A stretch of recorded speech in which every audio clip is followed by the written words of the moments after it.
CuriosityStream has thousands of documentary films and shows available on demand on any device. We're the Netflix for nerds, the Hulu for history buffs, the Disney Plus for the scientist in us. There sure are a lot of streaming services, aren't there?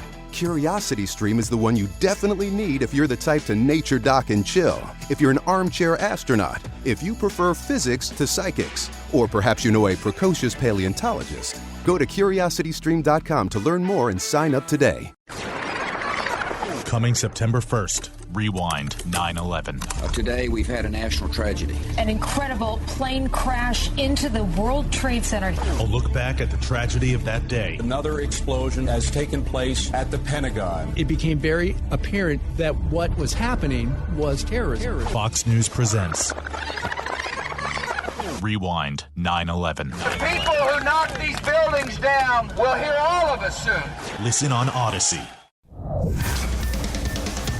It's time for the Tiki and Tierney NFL Training Camp Two-A-Days as we visit all 32 NFL camps to preview the upcoming season. The Houston Texans, 4-12, third in the AFC South. The Texans' fall from grace was swift and ugly, going from 10 wins in 2019 to 4 last year. Gone is franchise legend J.J. Watt, and QB Deshaun Watson appears next to join him out the door.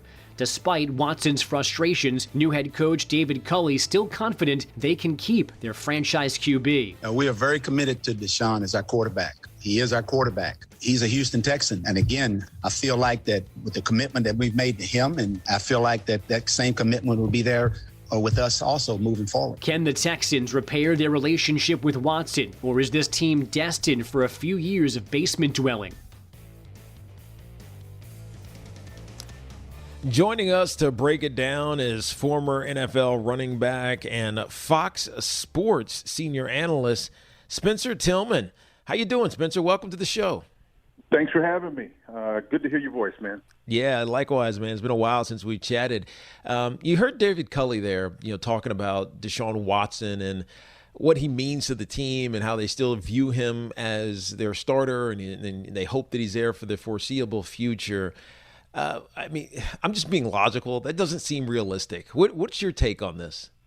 Well, I think everybody knows that that's not going to be the case. I think what you do, though, if you're in David Culley's or Nick Caserio, the general manager's position, you try to keep him as close as possible so that you're mindful and so that the people that you ultimately trade him to, whether it's Miami or someplace else, are aware of where he is and what condition he's in, and just in terms of emotionally, because this is a crazy thing that he's dealing with. It's unprecedented in terms of the level of allegations that are being made about him regarding his behavior and so forth. So I think if I'm David Culley, I'm going to say a lot of positive stuff. Nothing that's necessarily going to make me look foolish, but I don't think they have anything to lose by being positive necessarily. I think, well-meaning fans out there, and then people like you who do this for a living, and people like me who do it for a living, I talked to him just candidly like an hour ago, say, hey, look, man, this is not going to happen. So, and he's straightforward about those situations, and he's been around the league for a long time, 27 years in the NFL, man. He knows what the truth is, but I just think, Tiki, he feels like he's not going to lose by speaking positive. Yeah, no, you're right. That, and you have to be in some ways. You can either be a pessimist or an optimist, and he's choosing, the latter there, the optimistic side of it, which I think is important, especially for a team that doesn't have a ton of expectations. You mentioned having conversations with him, and I'm sure you've gotten to know him a little bit over the years, or especially this year. How's he being received, Coach Culley? Because he is one of the oldest head coaches to get a head coaching opportunity. He's been around the game, so that respect is there. But he doesn't feel like the nouveau coaches that we've started to see get head coaching jobs in the league. Yeah, he's young for 65, though, man. He's been around, as you said, a long time. But the thing I like about him is he's got a lot of energy, high-level energy guy. He was telling me just the other day how, as a head coach, it's been 27 years in the making, but he did catch himself one time just as practice broke. His first day of practice some weeks ago, he separated the team, and at team break, when you go to your respective places and so forth, he just had to say, hey, I'm not going to the offense. I'm going to go. He says he consciously went to the defense. So he was just making light of the moment, but he's prepared himself for this point. Most recently, of course, with the Ravens and then Buffalo. And he's been around so many places and for so long, Tiki. This guy he's got a high energy. I was really shocked that the energy level that he had more than anything else. And listen, it's early, right? He's only been here for a couple of months, so we'll see how things play out. But I think he's a positive enough guy. That's exactly what this franchise needs right now. Yeah, no, you're right, especially given all that they're going through. We're chatting with Spencer Tillman, senior analyst for Fox Sports here on Tiki and Tierney doing our training camp two-a-days. Now, you mentioned, and I heard this a couple of weeks ago, you do preseason games for the Texans as well. And one thing that you said was compelling and interesting. You said, quote, you put the team, this is Nick Caserio, who you just mentioned, in a wonderful position for the future and present. And I don't think I've seen a better job done by a GM in the last decade. Expound on that, because I think from the outside looking in, we're looking at this job, and maybe it's skewed or blurred because of the Deshaun Watson stuff. But Nick Caserio, it was tumultuous, I guess is a good word to use for him getting the job. And but now you see him as doing a great job. How is he positioning this Texans team for the future, short term and long term? I like that question because it does really require a deep dive. And I'm really respectful of your time, but the bottom line is this. What I look for, Tiki, is I look for what the context is. The context of a situation determines the effectiveness of a coach or a player, quarterback, as the case may be. So when you come in here as decimated as this team was, and the contracts were just in calamitous disrepair, in a 2-year cycle, you've lost J.J. Watt, you lost DeAndre Hopkins, you've lost the cornerstone of what this team was all about. You've given out contracts to people who are no longer here anymore, Nick Martin and others, who I'm going to say flat out was not worth that. You don't pay a center the kind of money you paid him and doesn't have the pedigree that he had. But that was a Bill O'Brien move. And so there are other 31 positions where they brought in free agents here, and all of them, every one of them to a person, is on a 1-year contract. And so when I'm speaking about the future, I'm talking about creating, and you know about this, creating a competition context where everybody knows, man, it's your life. I mean, this is it. The NFL is cliche, stands for not for long, all of that stuff. But human nature is very, very predictable. If you can observe people long enough, you can predict their behavior. And he's been around the game a long enough time period, in particularly with the winning culture. And I asked him flat out the other day, I said, why did you stay there so long? The only question I had about you coming here is why you stayed there so long. I mean, how many Super Bowls were enough in New England? Was 7, 6? Why stay there so long? You've got enough. I mean, I parlayed one Super Bowl into a great opportunity, you know? Right. So I want to know why he stayed. And so he was looking for that right build. And this apparently was it. And so, hey, I applaud the guy. So from a time frame standpoint, I'm not comparing him. Hell, we haven't even played a game yet. I'm not comparing him to results netted in a season. You got 2 preseason games under your belt. The context I was speaking about in that game was in the 2-month window that he's had, I've never seen a general manager sign 79% of your roster to 1-year contracts, and the rest of them are hanging on by the skin of their teeth. And he made them back up a little bit, whether you're Whitney Merciless and other guys who have been in there 11 years making just a ton of money. These guys restructure their contracts willingly. I mean, listen, it's one thing to restructure if you're part of a Super Bowl team, but to do that as part of a losing team, I mean, I've got my walking papers. I don't know if I have that kind of intestinal fortitude to do that. So I look in the aggregate of what he's been able to do in the short period of time, and he's got this team back in fiscal responsible position, 12, 13 million above the salary cap, or rather below the cap. So they've got some room to work with right now. And so if they want to add a piece later on, they possibly can, or make a future move. So to me, yes, there have been better GMs in terms of winning losses and all of that, but that's a different context.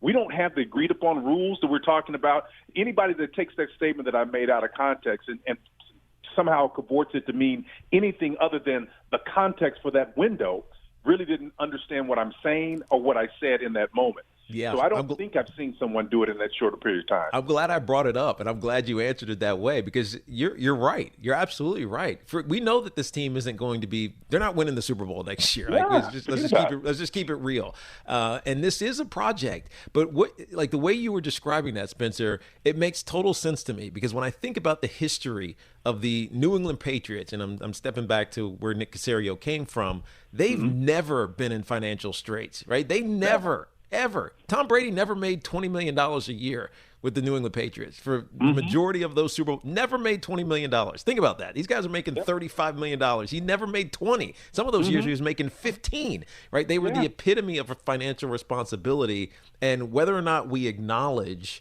that that's actually a way to win in the NFL, because that's how the Patriots did it. Other teams aren't doing that. right? They're okay, what can I sign the guy for the most money? You know what I mean? And so to an extent, you're right. Now, with that being said, what do you feel the team is going to look like this year? Once the actual whistle blows, the first kickoff happens, what success are they? Is 5-win success? What's the success that we can look at for this squad this year?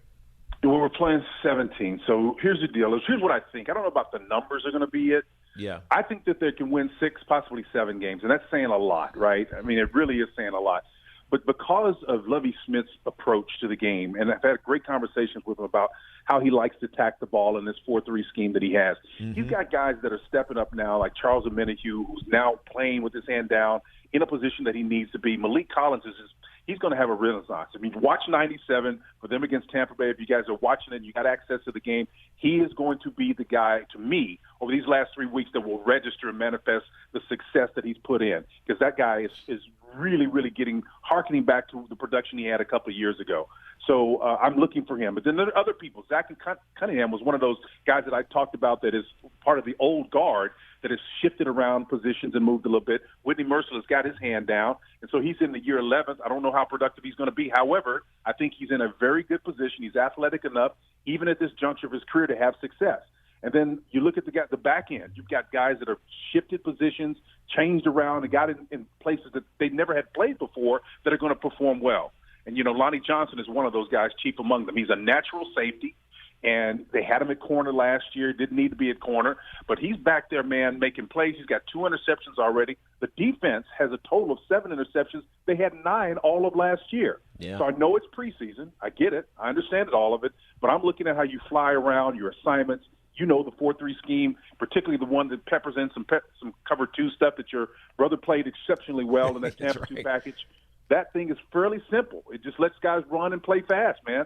As long as you got a guy back there that can play that role like your brother did, that's strong enough. You're going to have a great unit there. Yeah. So they're not going to be great defense, but they're going to be a solid one. Well, being disciplined, and you're right, Lovie Smith is great at that. By the way, we're talking to Spencer Tillman, senior analyst for Fox Sports, is joining us here. Spencer, we only have about 2 minutes here, and so I want to smash in 2 questions here. One, do you think Deshaun Watson plays football for the Texans this year or ever again?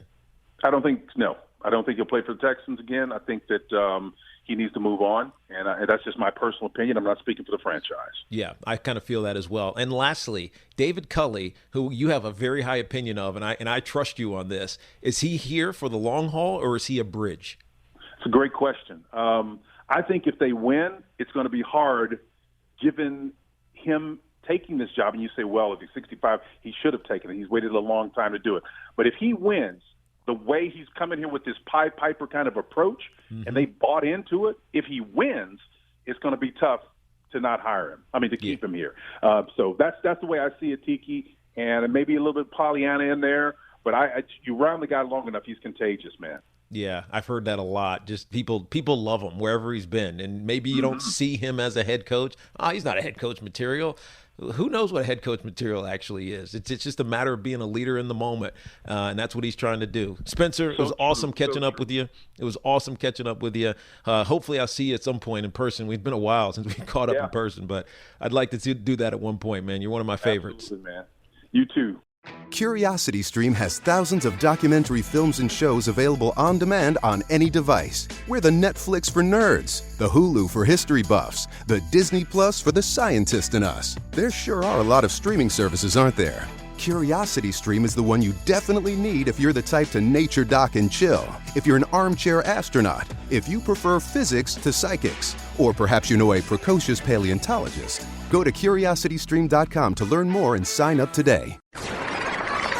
Coming September 1st, Rewind 9/11. Today, we've had a national tragedy. An incredible plane crash into the World Trade Center. A look back at the tragedy of that day. Another explosion has taken place at the Pentagon. It became very apparent that what was happening was terrorism. Fox News presents Rewind 9/11. People who knock these buildings down will hear all of us soon. Listen on Odyssey.